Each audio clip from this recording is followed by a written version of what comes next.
આજનો ટોપિક છે સ્ટ્રોબેરી. આજે આપણે સ્ટ્રોબેરી શું છે, સ્ટ્રોબેરીનો ઇતિહાસ અને સાંસ્કૃતિક મહત્વ, તેના કેટલાક પ્રકારો છે, તેમાં રહેલા પોષક તત્વો અને તેના શું ફાયદાઓ છે. આ ઉપરાંત સ્ટ્રોબેરીને આપણે આપણા આહારમાં કઈ રીતે ઉમેરી શકીએ, કેવા લોકોએ સ્ટ્રોબેરી ના ખાવી જોઈએ, તેના વિશે જાણીશું. સ્ટ્રોબેરી શું છે? સ્ટ્રોબેરી તેજસ્વી લાલ, રસદાર અને મીઠી હોય છે, જેનો સમાવેશ રોઝેસી ફેમિલીમાં થાય છે. તેમાં સફરજન, ગુલાબ અને રાસબેરીનો સમાવેશ થાય છે. તેમાં બહારની બાજુ બીજ આવેલા હોય છે. સ્ટ્રોબેરીનો ઇતિહાસ અને સાંસ્કૃતિક મહત્વ. પ્રાચીન સમયથી સ્ટ્રોબેરીનો આનંદ લેવામાં આવે છે. જંગલી સ્ટ્રોબેરી એશિયા, યુરોપ અને અમેરિકામાં જોવા મળે છે. આધુનિક ગાર્ડન સ્ટ્રોબેરી ફ્રાન્સમાં જોવા મળે છે. સ્ટ્રોબેરીને પ્રેમ, શુદ્ધતા અને સમૃદ્ધિનું પ્રતીક માનવામાં આવતું હતું. રોમન સમયમાં અમુક પ્રસંગોમાં સ્ટ્રોબેરીનો મીઠાઈ તરીકે ઉપયોગ થતો હતો. આ ઉપરાંત ઔષધિમાં પણ સ્ટ્રોબેરીનો ઉપયોગ કરવામાં આવે છે. સ્ટ્રોબેરીના વિવિધ પ્રકારો. પહેલું, જૂન બેરિંગ સ્ટ્રોબેરી, જે વસંત ઋતુના અંતમાં અને ઉનાળાના શરૂઆતમાં મોટા પ્રમાણમાં ઉત્પાદન કરવામાં આવે છે. બીજું, એવરબેરિંગ સ્ટ્રોબેરી, જે વધતા મોસમ દરમિયાન 2-3 પાકમાં ઉત્પાદન કરવામાં આવે. ત્રીજું, દિવસ તટસ્થ સ્ટ્રોબેરી, જેને દિવસને ધ્યાનમાં લીધા વિના મોસમ દરમિયાન ઉત્પાદન કરવામાં આવે છે. ચોથું, વાઇલ્ડ સ્ટ્રોબેરી, જે ખૂબ જ નાની અને ખૂબ જ સ્વાદિષ્ટ સ્ટ્રોબેરી છે. સ્ટ્રોબેરીમાં કેવા પ્રકારના વિટામિન અને ખનિજ તત્વો સાથે તેના શું ફાયદાઓ છે? સ્ટ્રોબેરીમાં વિટામિન સી, વિટામિન કે, વિટામિન B6, વિટામિન B9, આ ઉપરાંત પોટેશિયમ, મેગ્નેશિયમ અને મેંગેનીઝ સાથે એન્ટીઓક્સિડન્ટ અને ફાઇટોન્યુટ્રિયન્ટ આવેલા હોય છે. સ્ટ્રોબેરી ખાવાથી શું ફાયદાઓ થાય છે? પહેલું, એન્ટીઓક્સિડન્ટથી ભરપૂર. સ્ટ્રોબેરીમાં એન્થોસાયનિન અને એલાજિક એસિડ જેવા એન્ટીઓક્સિડન્ટ આવેલા હોય છે, જે ઓક્સિડેટિવ તણાવ અને બળતરાને ઘટાડે છે. આ ઉપરાંત મુક્ત રેડિકલને તટસ્થ કરવામાં મદદ કરે છે. બીજું, રોગપ્રતિકારક શક્તિ. સ્ટ્રોબેરીમાં વિટામિન સી આવેલું હોય છે, જે રોગપ્રતિકારક શક્તિને મજબૂત બનાવે છે. આ ઉપરાંત શરીરને લાગતા ચેપ અને બીમારીઓ સામે રક્ષણ આપે છે. ત્રીજું, હૃદય સ્વાસ્થ્યને ટેકો આપે છે. સ્ટ્રોબેરીમાં રહેલા એન્ટીઓક્સિડન્ટ અને પોલિફિનોલ ખરાબ કોલેસ્ટ્રોલના સ્તરને ઘટાડે છે.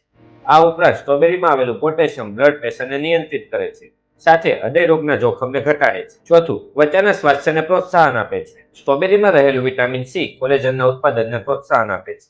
આ ઉપરાંત ત્વચાને મજબૂત બનાવે છે, સાથે યુવી લાઇટ અને પ્રદૂષણથી રક્ષણ આપે છે. પાંચમું, પાચનમાં મદદ કરે છે. સ્ટ્રોબેરીમાં વધુ પ્રમાણમાં ફાઇબર આવેલા હોય છે, જે પાચન સ્વાસ્થ્યને પ્રોત્સાહન આપે છે. આ ઉપરાંત કબજિયાતને અટકાવે છે, સાથે આંતરડામાં રહેલા બેક્ટેરિયાને ખવડાવીને પાચન સ્વાસ્થ્યને ટેકો આપે છે. છઠ્ઠું, કેન્સરના જોખમને ઘટાડે છે. સ્ટ્રોબેરીમાં એલાજિક એસિડ અને અન્ય એન્ટીઓક્સિડન્ટ આવેલા હોય છે, તે કેન્સરના કોષોના વિકાસને અટકાવે છે. આ ઉપરાંત કેટલાક પ્રકારના કેન્સરના જોખમને ઘટાડે છે, જેવા કે સ્તન, પ્રોસ્ટેટ અને આંતરડાના કેન્સર. સાતમું, મગજના સ્વાસ્થ્યને ટેકો આપે છે. સ્ટ્રોબેરીમાં રહેલા એન્ટીઓક્સિડન્ટ મગજના કોષોને ઓક્સિડેટિવ તણાવ અને બળતરાથી બચાવે છે.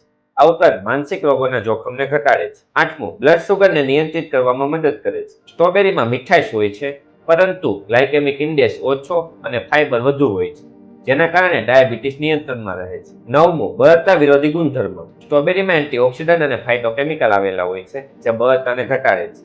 આ ઉપરાંત ડાયાબિટીસ, કેન્સર અને હૃદય રોગના જોખમને ઓછું કરે છે. દસમું, વજન વ્યવસ્થાપન. સ્ટ્રોબેરીમાં ઓછી કેલરી અને વધુ ફાઇબર આવેલા હોય છે, જેના કારણે વજન ઘટાડવામાં અને વજનને કંટ્રોલ કરવામાં મદદ કરે છે. તમારા આહારમાં સ્ટ્રોબેરીને કઈ રીતે ઉમેરશો? પહેલું, તાજી સ્ટ્રોબેરીને નાસ્તામાં ઉમેરીને અથવા તો સલાડમાં ઉમેરીને. બીજું, સ્મૂધીમાં દહીં અને દૂધ સાથે. ત્રીજું, ડેઝર્ટમાં કેક અને આઈસ્ક્રીમ સાથે. ચોથું, જામ બનાવીને બ્રેડ ઉપર. પાંચમું, ઠંડા પીણામાં કોકટેલ તરીકે. કેવા લોકોએ સ્ટ્રોબેરી ના ખાવી જોઈએ? સ્ટ્રોબેરીમાં પોષક તત્વો ભરપૂર પ્રમાણમાં આવેલા છે, જે આપણા શરીરને ફાયદાકારક છે, પરંતુ કેટલાક પ્રકારના રોગોમાં નુકસાનકારક પણ. પહેલું, સ્ટ્રોબેરીની એલર્જી ધરાવતા લોકો. જે લોકોને સ્ટ્રોબેરી ખાવાથી શરીર પર ખંજવાળ, સોજાઓ અને સિરસ જેવા પ્રોબ્લેમ થતા હોય, તેવા લોકોએ સ્ટ્રોબેરી ખાવાનું ટાળવું જોઈએ. બીજું, કિડનીમાં પથરી ધરાવતા લોકોએ.